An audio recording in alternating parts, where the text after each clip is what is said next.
Metallurgy of iron, ఇనుము లోహ నిష్కర్షణ. కొన్ని ముఖ్యమైన ఇనుము లోహాల ప్రధాన ధాతువులు. Principal ores of some important iron metal. Hematite Fe2O3 69.9% Fe. Magnetite Fe3O4 72.4% Fe. Siderite FeCO3 48.2% Fe. Iron pyrites FeS2. అయస్కాంత వేర్పాటు పద్ధతి, మ్యాగ్నెటిక్ సెపరేషన్. ఈ పద్ధతి ముడి ఖనిజ మలినాల మ్యాగ్నెటిక్ ప్రాపర్టీస్లలో తేడాల మీద ఆధారపడుతుంది. పొడి ధాతువును అయస్కాంత రోరల్ బెల్ట్ మీద ఉంటుంది. ముడి ఖనిజం గాని లేదా ఖనిజ మాలిన్యం గాని ఏదో ఒకటి అయస్కాంత పదార్థమై ఉంటే వాటిని విద్యుదయస్కాంతం ఉపయోగించి వేరు చేస్తారు. ఖనిజ మాలిన్యాలు అన్ని సందర్భాలలో అయస్కాంత పదార్థాలు కావచ్చు. ఇనుము ఖనిజాలు మరియు మ్యాంగనీస్ ఖనిజాలు వాటి మాలిన్యాలను తొలగించడానికి ఈ పద్ధతిని పెద్ద ఎత్తున ఉపయోగిస్తాము. Magnetic separation method. సాంద్రీకరించిన ముడి ఖనిజం నుంచి ముడి లోహాన్ని నిష్కర్షణ. Extraction of crude metal from concentrated ore. మలినాలను తొలగించిన తరువాత ఓర్ను తగిన రూపంలోకి మార్చాలి. క్షయీకరణ ప్రక్రియ తేలికగా ఉండటానికి లోహాలు ఆక్సైడ్ రూపంలో ఉండాలి. అందువల్ల ఖనిజాలు ఆక్సైడ్లుగా మార్చబడతాయి. కాబట్టి ఇది క్షయీకరణంకు అనువైనది. అలా చేసిన తరువాత ఖనిజాలు మనకు లోహాలను ఇవ్వటానికి క్షయీకరణంకు లోనవుతాయి. సాంద్రీకరించిన ముడి ఖనిజం నుండి లోహాన్ని వేరుపరచడంలో రెండు ముఖ్య దశలున్నాయి. అవి ఆక్సైడ్గా మార్చడం, ఆక్సైడ్ను లోహంగా క్షయీకరణం చేయటం. ఆక్సైడ్గా మార్చడం, కన్వర్షన్ టు ఆక్సైడ్. ఖనిజాలను సల్ఫైడ్ల కంటే ఆక్సైడ్లుగా మార్చడం సులభం. ఇతర మూలకాల కంటే ఆక్సిజన్కు అధిక రుణ విద్యుతాత్మకత కలిగి ఉంటుంది. కాబట్టి ఆక్సైడ్లకు ఎలక్ట్రాన్ జతను అంగీకరించి క్షయీకరణం చెందడం సులభం. ఈ దశను చేపట్టడానికి వివిధ దశలు ఉన్నాయి. భస్మీకరణం, కాల్సినేషన్. గాలి పూర్తిగా లేకుండా ముడి ఖనిజాన్ని దాని గలన ఉష్ణోగ్రత కంటే తక్కువ ఉష్ణోగ్రత వద్ద వేడి చేస్తే బాష్పశీల పదార్థాలు లోహ ఆక్సైడ్ను వదిలి తొలగిపోతాయి. Fe2O3 x H2O gives rise to Fe2O3 plus x H2O. ZnCO3 gives rise to ZnO plus CO2. CaCO3 MgCO3 gives rise to CaO plus MgO plus 2CO2.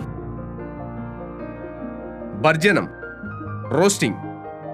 కాంపౌండ్స్ను ఆక్సైడ్లుగా మార్చడానికి మరొక మార్గం roasting.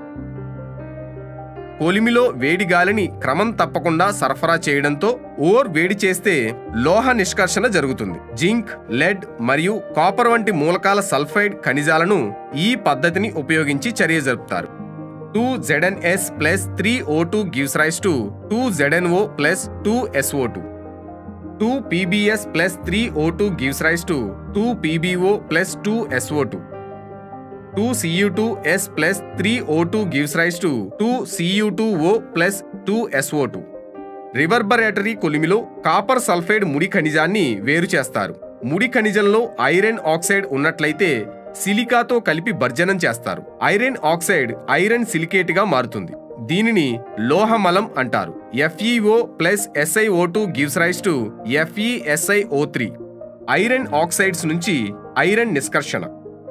Excretion of iron from iron oxide.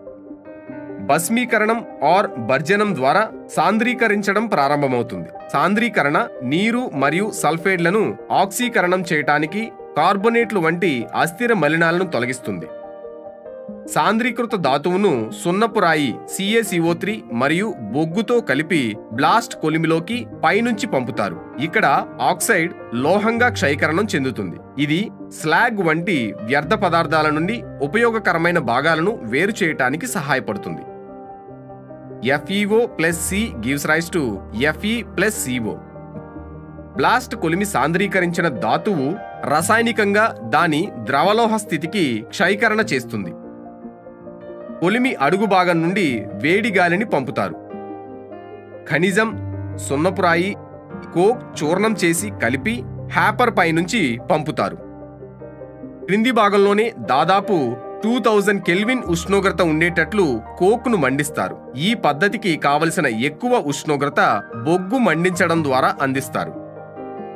అటువంటి అధిక ఉష్ణోగ్రతల వద్ద coke వేడి గాలిలోని ఆక్సిజన్తో చర్య జరిపి కార్బన్ మోనాక్సైడ్ ఏర్పరుస్తుంది.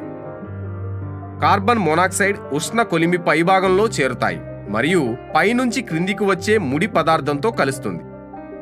పై భాగంలో ఉష్ణోగ్రత 2200 కెల్విన్ కన్నా చాలా ఎక్కువగా ఉంటుంది. బ్లాస్ట్ కొలిమి ఈ భాగంలో హెమటైట్ మరియు మ్యాగ్నటైట్ ను ఐరన్ ఆక్సైడ్ గా క్షయీకరణం చేస్తుంది. 500 to 800 కెల్విన్ వద్ద బ్లాస్ట్ కొలిమిలో తక్కువ ఉష్ణోగ్రత అవధుల్లో 3Fe2O3 plus CO gives rise to 2Fe3O4 plus CO2.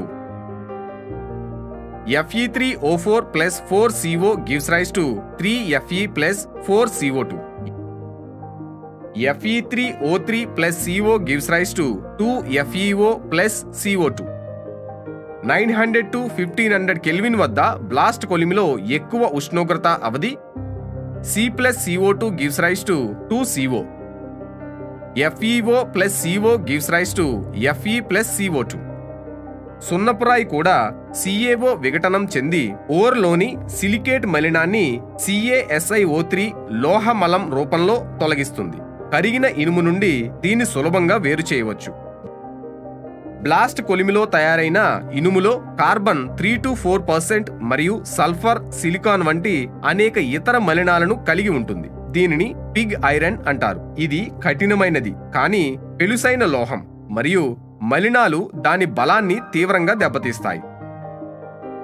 Pig iron యొక్క కార్బన్ శాతం మరింత తగ్గించడానికి ఇనుము మరియు కోక్ యొక్క మలినాలతో మళ్లీ కరిగించి వేడిగాలి బ్లాస్ట్కు గురి చేస్తారు.